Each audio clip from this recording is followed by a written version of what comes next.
안녕하십니까. 고가입니다. 오늘은 먼저 시간에 이어서 그 팔정도의 세 번째 항목인 정어, 빨리어로는 쌈마와짜라 그러죠. 이 정어에 대해서 공부할 것인데요. 정어를 얘기하기 전에 먼저 그 팔정도의 기본, 팔정도는 그 8가지로 항목으로 되어 있지만 얘가 단수라 그랬어요. 그래서 단수로 표현되어 있기 때문에 8개이지만 하나로 진행된다고 생각하셔야 돼요. 그래서 제일 먼저 첫 번째 항목이 정견이었는데요. 바른 견해를 가져야만 된다 그랬어요. 그 바른 견해라고 하는 것은 고진멸도의 사성제로 바라보는 관점을 정견이라고 그러고, 고진멸도 이외의 다른 관점으로 바라보는 것이 사견이 되겠죠. 그래서 내가 이 고진멸도로 바라보는 것이 정말로 맞는가에 대한 자기 확신이 생겼을 때 비로소 정견이 생기겠죠. 그래서 그렇게 정견이 생기고 난 이후에는 그 고진멸도라고 하는 생각을 가지고 사유를 진행해야 됩니다. 그래서 정견이 있어야만 비로소 정사유가 되죠. 그렇게 정사유를 하게 되면, 바른 사유를 하게 되면 제일 먼저 사라지는 게 무엇이 사라지냐면 삿된 언어가 사라지기 시작해요. 그래서 우리에게는 세 가지의 조작이 일어납니다. 하나는, 첫 번째는 언어의 조작, 두 번째는 그 몸의 조작이 일어나고요. 세 번째는 생각의 조작이 일어납니다. 그래서 이것을 신행, 구행, 의행 이렇게 말하죠. 근데 시작은 이렇게 몸으로 일어나는 그 조작이 먼저 일어나고, 그 다음에 구행이 일어나죠. 언어에 대한 조작이 일어나고, 그 다음에 실제적으로 마지막에 조작이 완성되는 것은 의행이 완성이 돼요. 그러나 소멸은 제일 먼저 구행이 소멸됩니다. 그래서 그러면 여기서 이제 우리가 보통 어라고 말할 때, 정어라고 말할 때 그 어라는 말이 무슨 말인가 한번 생각해 볼 필요가 있어요. 쌈마와짜에서의 그 어는 그 와짜를 말을 나타내는 말은 언이라는 말도 있고요, 어라는 말도 있어요. 그렇죠? 그래서 우리는 그 두 가지를 합해서 언어 이렇게 말하죠. 그래서 언이라고 하는 말은 뭐냐면 나 혼자 그냥 막 떠드는 게 언이에요. 그 다음에 어라고 하는 말은 앞에 대상이 있는 상태에서 말하고 있는 거, 대화의 의미를 가져요. 그래서 여기서 이제 정어라고 말할 때는 나 혼자 말하는 거는 별 문제 없을 수 있죠. 그렇지만 언어 활동이 똑바로 되어야 된다, 이런 말이죠. 그렇다면 우리는 무엇을 잘못하고 있길래 부처님은 이렇게 언어에 대한 바른 얘기를 했을까요? 보통은 기본적으로 언어를 말할 때, 정어를 말할 때 이렇게 말합니다. 망어나 악구나 양설이나 기어라고 하는 네 가지를 하지 말아야 된다. 이런 것들을 이제 이런 것을 안 하는 것이 바른 언어 생활이다, 이렇게 말하는데, 이거는 기본이고요. 이것보다 이제 더 요 생각이 왜 이렇게 진행되는지를 잘 생각해 보면, 우리는 기본적으로 이런 생각을 하죠. 여기 어떤 대상이 있어요. 대상이 있으면 그 대상에 이름을 붙이죠, 우리는. 근데 우리는 말하고 있는 언어와 실제 대상이 같다고 생각하는 경향이 있어요. 그래서 내가 밥을 먹어요. 그러면 말로 밥을 먹는 것하고 실제 밥하고 똑같다고 생각하는 거죠. 근데 실제로 그런가요? 사실은 내가 아무리 밥이라고 말해도 그게 실제 밥이 되진 않죠. 그래서 우리는 어떤 대상에 대해서 이름을 붙이는데 이름을 붙이게 되면 무슨 일이 벌어지냐면 이 언어가 가지고 있는 특징 중에 하나인데요. 항상 무언가 직접적인 실체인 것처럼 자꾸 느껴지게 돼요. 실제로 그렇지 않은데. 그래서 삿된 견해를 가지고 있는지 아니면 바른 견해를 가지고 있는지를 보려면 그 사람이 어떤 언어를 구사하고 있는지를 보면 쉽게 알 수 있습니다. 예를 들면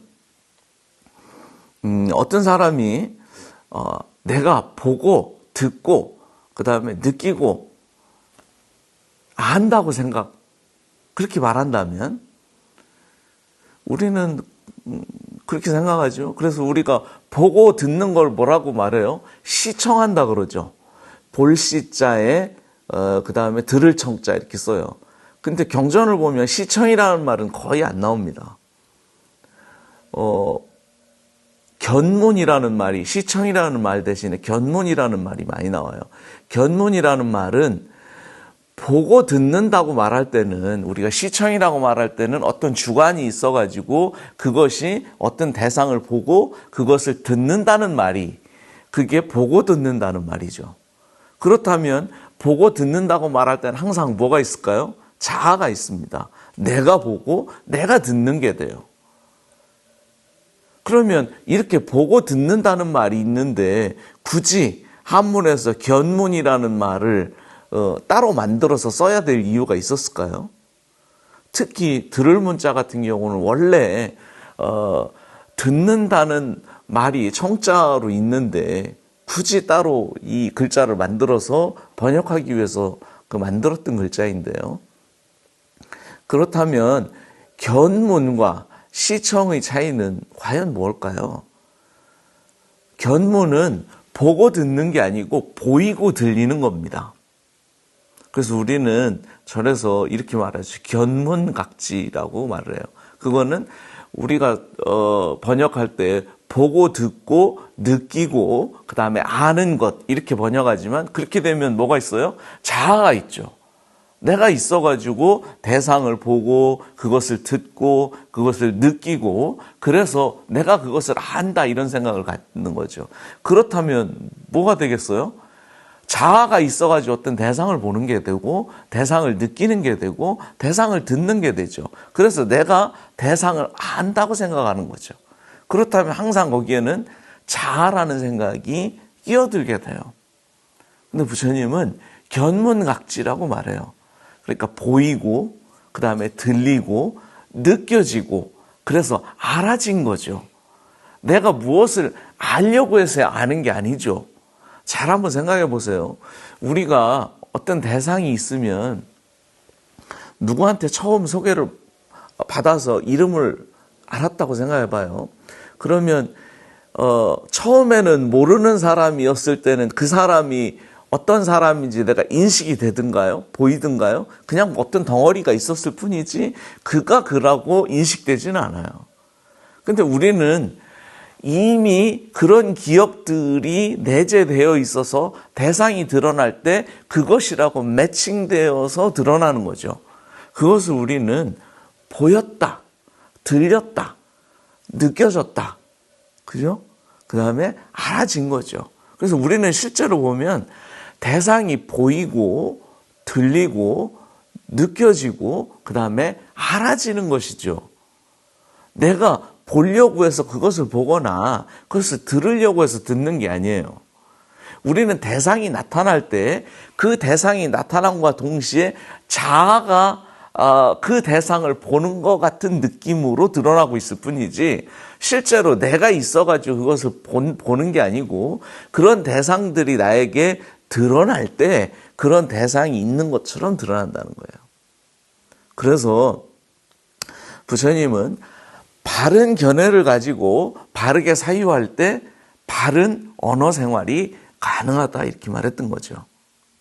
그러면 바른 언어 생활이 가능하다면 또 무슨 문제가 벌어질까요? 우리가 언어가 가지고 있는 아주 중요한 특질 중에 하나가 서로 상대적인 양극단의 생각을 가지고 언어를 표현하죠. 그래서 항상 이런 생각을 해요. 저기 있다라고 말하고 저건 없다고 말하죠. 그러면 정말로 온 세상이 가득 차 있다면, 온 세상이 가득 차 있다면, 빈 곳이 전혀 없다면 정말로 있다고 말할 수 있을까요? 불가능하겠죠. 반드시 있다는 생각이 있으려면 없다는 생각 위에 그 있다는 생각이 매치가 돼요. 그러니까 우리가 순수하게 있다거나 순수하게 없다거나 이렇게 말할 수 없어요. 우리에게 동쪽만 있을 수 있을까요? 아니요. 서쪽이 있어야 동쪽이 있습니다. 우리가 높은 곳만 있을 수 있을까요? 아니, 불가능하죠. 낮은 곳이 있어야 높다는 인식이 생겨요. 그러면 실제로 우리가 크다 작다의 문제를 따져본다고 생각해 보세요. 정말로 커서 큰 걸까요? 비교 대상 때문에 그것이 크다고 느껴지는 거죠. 작은 비교 대상 때문에 크다고 느껴지는 것이고 우리는 그것을 이름에서 크다고 말하는 것이죠. 그래서 정말로 그 속에, 그 대상 속에 정말로 있음이 존재하거나 없음이 존재하거나 아니면 크다거나 동쪽이라든가 서쪽이라든지 이런 특징이 그 대상 자체에는 없어요. 그러나 우리는 어떤 언어로 대상을 규정하는 순간 그런 대상이 있는 것처럼 드러난다는 거죠. 그래서 언어를 처음에는 우리가 편리하게 쓰기 위해서 언어를 구사했는데 이름도 붙이고 이런 일들을 했어요. 만약에 언어가 없었다면 인간이 우리 사람이 이렇게 지식이 전달이 됐을까요? 개와 우리가 또 그다음에 다른 동물과 우리가 확연하게 구분되는 것은 이렇게 다양한 언어를 구사할 수 있기 때문에 지식도 전달되고 생각도 공유할 수 있고 해요. 하지만 단점도 있어요. 이 언어는 언어를 씀으로 인해서 모든 것을 대상화하고 그다음에 그것이 그런 존재인 것처럼 느껴지게 하는 특징을 가지고 있죠. 그래서 이것을 파악하지 못하면 항상 우리는 무슨 생각에 빠지게 되냐면 있느냐 없느냐를 계속 따지게 돼요. 그래서 이런 질문을 많이 하죠. 뭐라고 질문하냐면 스님, 윤회가 있나요? 없나요? 이런 거 많이 물어봐요. 바른 언어에 대한 정어에 대한 바른 생각이 있다면 있나요 없나요? 라고 물었을 때 있다고 대답할 수도 없고 없다고 대답할 수도 없겠죠. 그래서 그것은 아윗같다다, 무기다 이렇게 말한 거죠. 그래서 언어를 바르게 이해하는 것이야말로 정견이 생겨서 바른 견해가 생겨서 바르게 사유했고 그렇기 때문에 바른 언어 생활도 구사하게 돼요. 그러면 내가 있어서 보고 듣고 느끼고 그다음에 안다고 말하는 게 아니라 어떻게 말하겠어요? 보이고 들리고 느껴지고 알게 된다고 말하겠죠. 그래서 팔리어나 산스크리트어를 보면 부처님의 말씀은 이상하게 다 피동어로 되어 있어요. 거의 대부분이. 만약에 피동이 아니고 능동의 형태로 말하게 되면 항상 무슨 생각이 벌어지냐면 자아가 있어서 그런 일을 벌이고 있다고 생각하게 돼요. 그래서 바른 언어 생활은 그 사람이 사고를 바꿔놓죠. 우리는 기본적으로 언어가 가지고 있는 이 특징 중에 하나가 그 사람의 사고를 지배합니다. 그 사람이 어떤 언어를 쓰고 있느냐에 따라서 그 사람이 무슨 생각을 가지고 사느냐가 결정이 되죠. 심리를 공부했었던 심리학자들이나 이런 사람들이 아주 재밌는 실험을 했는데요. 닭하고 소하고 그 다음에 풀을 연결했을 때 세 가지를 놓고 동양 사람들하고 중국, 한국, 일본 사람들하고 서양 사람들을 놓고 서로 그 대상을 연결해 보라고 그랬을 때 서양 사람들은 소하고 닭을 연결해요. 근데 한국이나 일본이나 중국 사람들은 대부분의 많은 경우에 풀과 소를 연결합니다. 그러면 서양 사람들이 생각했었던 것은 뭐냐면 소하고 닭은 같은 동물계에 있다고 생각하는 거죠. 그렇기 때문에 그렇게 당연스럽게 연결돼요. 그런데 비해서 서양 사람들은 관계 속에서 대상을 파악하니까 독립적인 대상이 아니고 관계 속에서 그 대상을 파악하니까 소하고 풀이 자연스럽게 연결되는 거예요. 소하면 제일 먼저 떠오르는 게 그가 무엇을 먹는지가 떠오른다는 거죠. 그래서 언어가 바뀌면 생각이 바뀌죠. 그래서 우리가 한국 사람들이 생각하는 거하고 서양 사람들이 대상을 보면서 생각하는 게 다르죠. 그 이유는 언어를 사용하는 습관이 다르기 때문에 그런 거예요. 애기들한테도 자기소개를 시켜보라 그러면 서양 애들은 그렇게 말해요. 나는 이름이 뭐고요. 그 다음에 무엇을 좋아하고요. 어떤 색깔을 좋아하고요. 나는 이런 사람이고요. 자기를 규정해요, 자꾸. 근데 우리 애들한테 얘기하면 어떻게 해요? 어느 국민학교, 초등학교라고 그러죠, 요즘은. 어느 초등학교, 몇 학년, 몇 반, 몇 번, 누구입니다. 이렇게 말해요. 여러 관계 속에서 자기 자신을 드러내죠. 그러니까 내가 이런 존재가 있어가지고 살아가는 게 아니라 이런 관계 속에서 나는 내가 자신이 드러나고 있는 거죠. 그런 것을 언어가 달라지면 생각이 달라져요. 근데 우리는 이런 문제에 대해서 약간 조금 벗어나 있는 이유 중에 하나가 뭐냐면 우리 언어는 동사와 그 다음에 형용사 위주의 언어예요. 그런데 비해서 서양 언어들은 명사 위주의 언어죠. 그래서 이 부처님 당시에 부처님 당시의 그 언어도 역시 인도 유럽어 쪽이 가지고 있는 특성이 있죠. 그게 바로 명사화되어 있는 그 언어를 쓰고 있다는 거예요.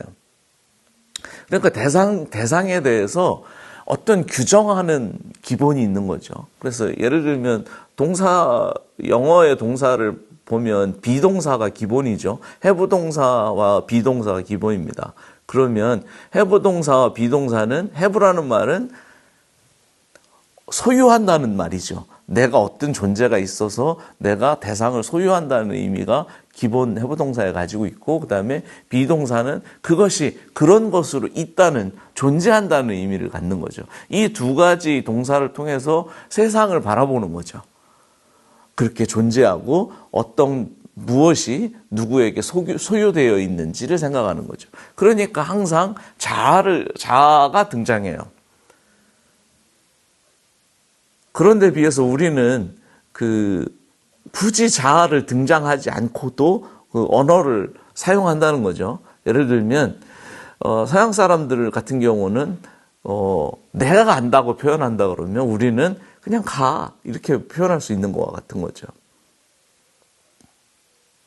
그래서 바른 언어 생활을 하는 것이야말로 바른 견해가 생기고 그것을 통해서 바르게 사유할 때 바른 언어 생활이 가능한 것이지, 독단적으로 바르게 언어 생활을 하세요 이렇게 하면 무엇이 바른 것인지 무엇이 그른 것인지 알 수가 없어요. 그래서 금강경에 보면 이런 말 나오죠. 그것은 커서 큰 게 아니고 이름하여 큰 것이라고 말한다고. 그죠? 실제로 그렇게 커서 큰 게 아니고 우리는 크다고 규정짓고 그렇게 바라보니까 거기에 크다는 이름이 가서 붙은 것일 뿐인 거죠. 그래서 바른 언어 생활을 하는 것은 참 중요하다. 그래서 이제 이것을 경전에서는 어떻게 표현하고 있는지를 한번 본다면, 운하정어, 어떤 것이 바른 언어인가? 위성제자 염고시 고시 그랬어요. 염고시 고시 그랬어요. 그러면 이건 무슨 말이냐면 이른바 성스러운 제자가 괴로움을 생각할 때 이것이 괴롭다고 생각하니까 그걸 이제 기억하니까 그러니까 습시습 이것을 익혔으니까 익혔다고 말한다는 거예요. 여기서는 이제 익혔다는 말이 고집멸도를 이 번역자는 집 대신에 습이라는 말로 썼어요. 집이라는 말은 고집멸도를 말할 때 사성제를 얘기할 때 얘기했던 것처럼 어떤 것들이 모인다는 말이죠. 근데 우리가 어떤 대상이 드러나려면 반드시 어떻게 해요?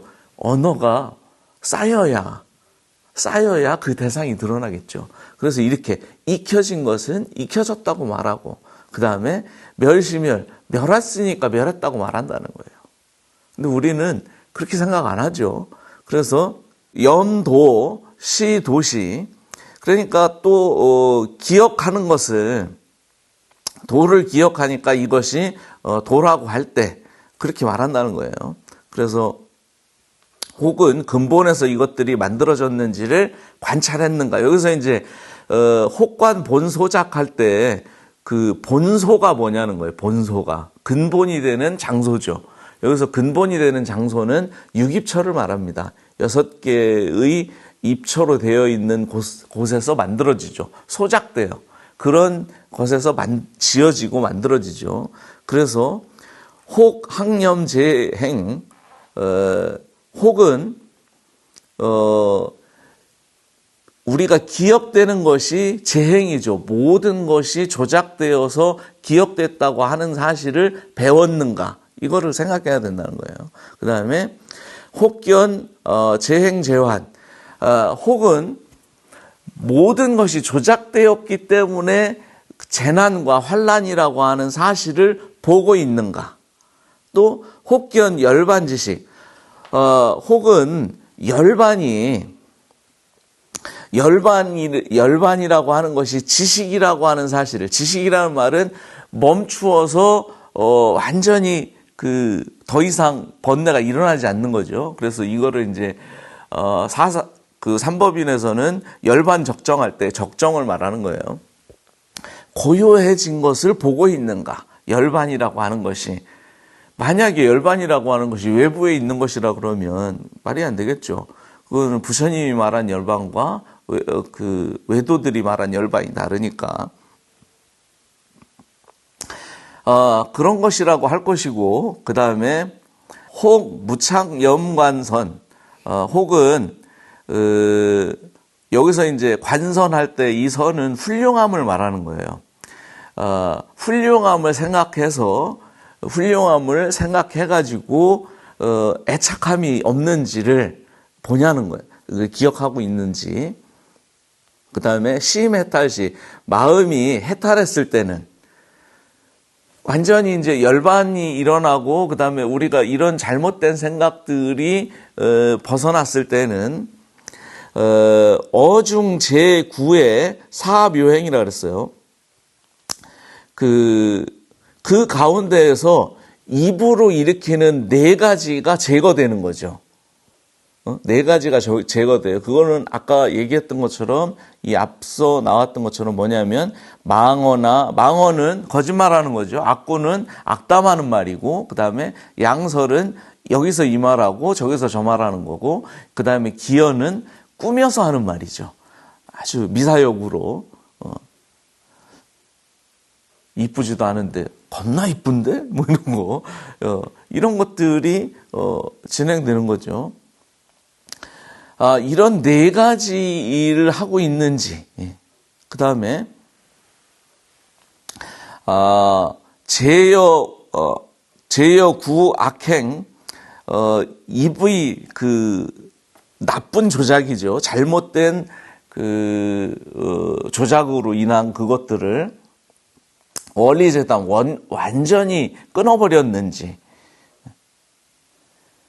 그 다음에 하지 말아야 될 것은 불행부작하고 불합불회해서 그러니까 이것을 이제 그 정어다 이렇게 말한다는 거예요. 그러니까 하지 말아야 될 것은 짓지 않고 그 다음에 합당하지 않은 것은 그것은 그 마주하지 않는 불회라는 말은 서로 이렇게 마주하지 않는다는 거예요. 그러니까 그렇게 알지 않는다는 말이죠. 그래서 불회라는 말은 모른다라는 말로도 되고 그것을 그렇게 합당하지 않은 것은 내 스스로 마주하지 않는다 이렇게 말하는 것을 정어라고 말한다는 거죠. 그러니까 부처님이 말한 이 정어는 정견이 이루어지고 정사유를 하게 되면 그때 비로소 바른 언어 생활을 하게 돼요. 그러니까 부처님은 이제 나중에 다시 한번 요 구차재정을 말할 때 설명하겠지만 초선에서 그 구행이 소멸됩니다. 구행이 소멸되니까 초선을 뭐라 그러냐면 악불선법을 떠나서 생겨나는 언어가 정멸한 것을 초선이라고 말해요. 그러니까 정견이 생겨나서 바른 사유를 했을 때 제일 먼저 언어의 잘못된 조작으로부터 벗어나게 돼요. 그러면 무슨 일이 벌어질까요? 윤회를 해요, 안 해요? 이런 거 안 물어봐요. 천당이 있어요, 없어요? 지옥이 있어요, 없어요? 이런 얘기를 안 한다고. 왜냐하면 그 질문은 질문 자체가 문제가 있는 거예요. 언어로 사유하기 때문에 있느냐 없느냐, 동쪽에 있느냐 서쪽에 있느냐 이런 식의 질문을 하는 거죠. 그것은 우리가 대상을 언어를 규정했을 때 얘기하는 것이 실제로 그런 속성이 있어서 그런 게 아니죠. 그러니까 어떤 대상에 대해서 정말로 있느냐 없느냐 이렇게 묻는 것은 어리석은 생각인 거예요. 그러면 자아가 있어요 없어요 이렇게 물으면 정상적일까요? 그는 초선에서 벗어나지 못한 것이죠. 그래서 선사들도 기본적으로 언어도단이라는 말을 가장 강조를 해요. 언어가 가지고 있는 이 잘못된 생각을 벗어나지 못하면 절대로 더 이상 한 발자국도 부처님의 법으로부터 법에 진행되지 않는 거죠. 깨달음으로 나갈 수가 없게 돼요. 그러니까 이 점을 알았기 때문에 중국의 유명했던 선사들도 대부분 언어도단이다 이런 말들을 했던 거죠. 그러니까 언어도단이라는 말은 말하지 말라는 말이 아니라 언어를 사용하되 바르게 사용해야 된다는 거예요. 그러니까 내가 있어가지고 세상을 보거나 듣거나 느끼거나 아는 게 아니고 이렇게 보이고 들리고 느껴지고 알아지는 것, 이것을 이름하여 나라고 부르는 것이죠. 그래서 부처님은 그것을 무하다 이렇게 말했던 거죠. 아트만이 없다. 만약에 어떤 사람이 계속해서 내가 반복해서 여러 번 얘기하지만 있다 없다를 강조하거나 서로 상대적인 양극단의 개념을 가지고 어떤 문제를 질문하고 그것으로 바라보는 사람은 그것 자체가 서로 하나로 묶여 있다는 사실을 알지 못하기 때문에 벌어지는 일이에요. 두 가지가 하나로 묶여 있다는 사실을 본다면 어떻게 되겠어요? 그런 질문을 하지 않겠죠, 당연히. 사람들은 그렇게 말하죠. 우리는 늙어 죽을 거라고. 그렇죠? 우리 늙어 죽을 거예요, 분명히. 늙어 죽음이 따로 있을까요? 늙어 죽을 수 있을까요? 늙음과 죽음이 따로 존재할 수 있을까요? 늙는다, 죽는다는 말을 한다면 태어났다는 말을 가져야만 비로소 늙는다, 죽는다는 말을 할 수 있어요. 그러면 늙고 죽는 것은 뭐하고 묶여 있어요? 태어남과 묶여 있는 거죠. 그래서 부처님은 이것을 어떻게 표현했냐면 생연노사 그런 거예요. 생과 사는 이렇게 실로 묶여 있는 것처럼 연기하고 있다는 거죠. 우리가 늙는다, 죽는다는 생각은 자기 자신이 태어났다고 생각하고 있기 때문에 늙는다, 죽는다를 말하는 거죠. 실제로 늙고 죽어서가 늙고 죽어서 늙는다, 죽는다를 말하는 게 아니고, 정말로 우리에게는 늙고 죽음도 결국에는 익혀진 생각인 거예요. 여기서 지금 얘기한 것처럼 고습 멸도할 때의 습인 것처럼, 또 집이라고 말할 때는 모인 거죠. 무엇이 모였을까요? 그런 단어들이 일단 모였어요. 우리에게는. 그런 생각들이 모여서 이런 세상이 이렇게 정말로 존재하는 것처럼 있는 것이라고 여겨지게 된 것 뿐이죠.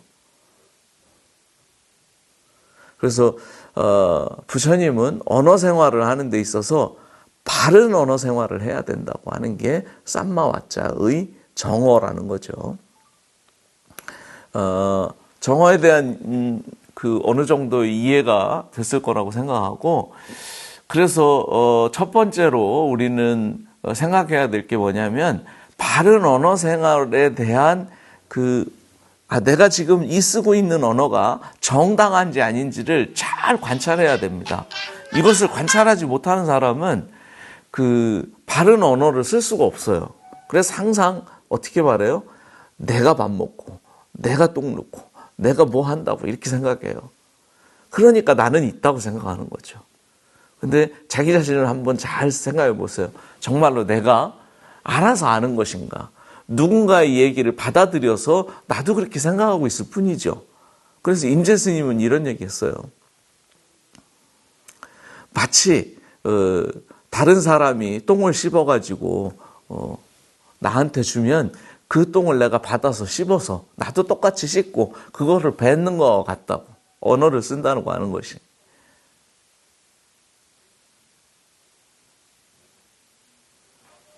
표현만 다르지 부처님과 선사스님들이 똑같은 말씀을 하고 계세요. 우리는 이 관문을 벗어나지 못하면 다음 단계로 나갈 수가 없어요. 언어에 대한 심도 있는 사유를 해야만 가능하죠. 그래서 언어를 쓸 때 이런 방식으로 쓰는 게 중요해요. 비동의 형태로 자꾸 생각하도록 하세요. 예를 들면 내가 학교에 간다, 내가 밥 먹는다 이렇게 말하는 것보다 학교에 가고 있는 게 나고요, 밥 먹고 있는 게 나라고 불리는 거예요. 이렇게 언어를 오랫동안 써야만, 그것을 계속해서 연습해야만 자아에 대한 생각이 사라지기 시작합니다. 그래서 언어를 바르게 쓰는 것은 깨달음으로 가는 중요한 관문이에요. 반드시 기억하시기 바랍니다. 자, 그러면은 요것으로 정어에 대한 강의를 마치도록 하겠습니다.